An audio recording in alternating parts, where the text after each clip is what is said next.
ati ndatuire tana mwaerikana no riu ni ndacoka kuga ni wega Emmanuel wa Ngai ni undirikanite nikio ni ndacoka kuga ni wega. Leke kunyitio geni thiini wa tafari ya mugambo wa murimi njeta kimiti wa Gitau umuthi ndiri muthe thiini wa county ya kundu gugwitwo Laikipia goko gwetagwo Ngale Ndale na muthenya wa umuthi wikurikia kuona njigirire nginya muti ha ni kuga atiriri goko riua riria riakanite rikarega mithu ndeke ngwire undu ungi goko uhoro wigie mai kuona ni karugano no reke ngwire mundu gwitwo Meshek guku arimite na kindu gigwitwo mai koguo ni ahotete gukorwo maranĩirie na bengi ya Equity agatigirira ati mugunda uyu wothe uhotete kurimwo kindu gigwitwo gĩtũngũrũ. Hihi ni uri weciria gĩtũngũrũ kiu kia ngwaci kirimagwo atia gwakinyira ni uhoro wigie tuta aya marutaga ku mbegu icio ciao ona ningi nigetha thoko ithie ori gukoragwo guthiete atia na atia ndeto eno niyo tugukorwo tugitaririo ni bwana Meshek no tukiri hau ni tukwenda kumenya maingi megie uria mahotete kunyitanira hamwe na bengi itu ni omite Equity Bank thiini wa urimi wake na mwena uyu wa guku mundu wa kuthe wanacera guku kwa gwitagwo Ngari Ndare mariuva riria ri guku tiria ithako nikio wona ndoya kamuti ni undu wa gwitirimia tumire oko riu twi guku ana kuria tuthiete ndingekuonia ndi thire kinya thaa cigana tondu tie ndinda ha cai na karara reke tuingire kuo tumenye ndeto ria kihana hakiri undu ungi twaririe Emmanuel wa Ngai ni undirikanite nikio ni ndacoka kuga ni wega. Hey, hido ngaye. Horoga doga. Hedoga. Jambo na Kimiti. Uko salama? Niko mzima. Nami niko mzima kabisa. Yes, karibu. Vitu mingi hapa. Ni jua. Kabisa. Lakini ni mzuri tunasemaga yote ni kwa sababu ya Mungu. Karibu. Karibia tu hapa. Okay. Yes, sasa mimi ni Kimiti wa Gitau. Okay. Wewe wanakuita nani? Mimi naitwa Meshek Mbobia. Meshek Mbobia. Yes. Meshek Mbobia kutoka county ya Meru. Kutoka county ya Meru. Bole sub county. Yes. Ngale Ndale village location. Wow. Yes. Hebu tueleze ulianza hapa ama nikuja umekuja? Nimekuja. Nilikuwa nimezaliwa pale inaitwa Githongo. Ndiyo. Alafu tukakuja pande hii. Ni kweli. So mimi ni mtu wa kukuja hapa. Yes. Tukapata shamba hapa. Yes. Hapa alafu tukaanza kulima hapa. Wow. Kwa sababu najua hapa iko watu wengi ambao ni wafugaji. Unajaza kuzuia zile ng'ombe, mbuzi zisije zikaingia kwa shamba uweza kukula. Mbeleni kulikuwa wanyama wanaingia. Ilikuwa kama pali moja tu imeshikana, msitu na conservancies na hapa. Lakini baadaye kuliwekwa fence, electrical fence ambayo imesurround msitu yote na conservancies. So wanyama msituni waingii. Alafu wale wenyeji wako mashamba imegawa. Kila mtu anafanya manalisha kwake. Hakuna mtu anaenda kulisha kwa mwingine. Na wale wanalisha mara nyingine wanalisha msituni ama wanapeleka mbali pale hakuna mashamba. Shamba langu linaitwa Meshek Farm. Lakini mbeleni ilikuwa family farm. Ilikuwa shamba la mzee anaitwa Lintaugo. Alafu tukawanya kama vijana wake. Sasa tunalima sisi sote huku. Hii shamba unaweza kulima kitu yoyote. Mbeleni tulianzia na kulima mahindi, lakini mahindi hayakuwa na pesa.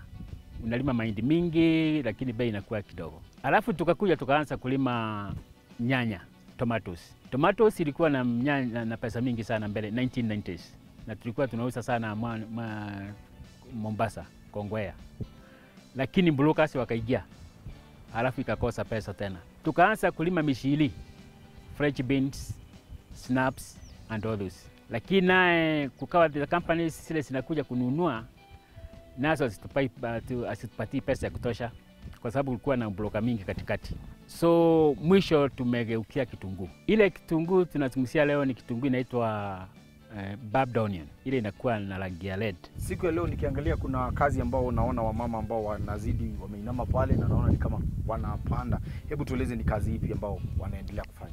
Wanapanda hiyo kitunguu kutoka kwa nursery, sasa wanatransfer kwa shamba kwa hizo drip lines. Mbegu ambazo tunaenda kupanda siku ya leo, propagation tunajua iko professional propagators na pia kuna wale wakulima ambao wanasema kwamba mimi nitajipandia mimea yangu ama mbegu zangu. Wewe unapata kutoka kwa professional propagators ama unajitengenezea mbegu zako?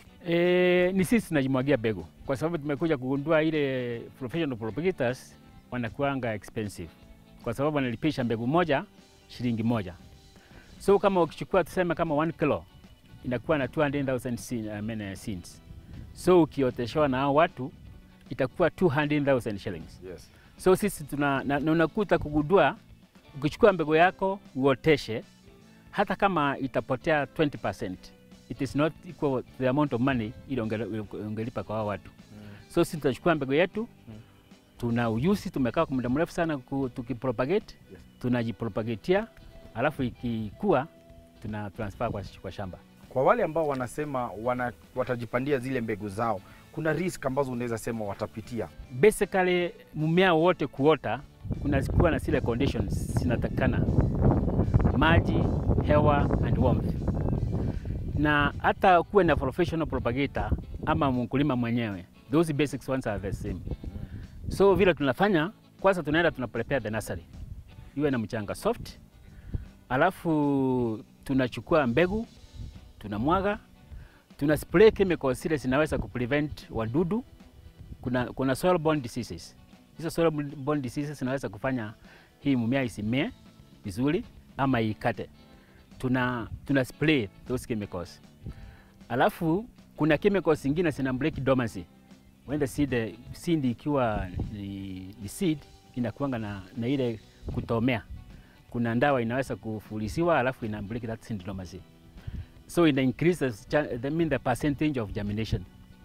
So tukiweka hiyo, tunachukua mulching ama majani, tunaweka juu, tuna mulch, alafu tunapiga maji. Now ikitoka tu hivi, tunapiga a fungicide, dawa ya kuzuia isikatwe na hii fungus na wadudu. So tutaanza sasa kuilea kutoka hapo mpaka iwe stage ya kupanda. Ikifika ni kugawanisha shamba lako, hebu tueleze umeweza kugawanisha shamba lako kwa njia ipi? Shamba langu ni zaidi ya eka 40, lakini kwa sababu ya uhaba wa maji hatuwezi panda lote. So tunaenda na sections.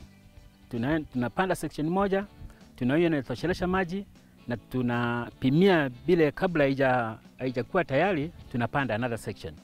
So we can have 5 sections in 1 year ile tunaweza kuharvest. Secondly, tunatafuta alternatives za minimize kutumia maji. Kwa sababu sasa kama hii tunaweza sasa hii tunafanya ni drip irrigation. Drip irrigation inatumia tone kidogo tu. Kwa hivyo kapani kidogo inaweza kulima shamba kama hili. This is 3 acres. This 3 acres haiwezi tumia ile pan moja imalize.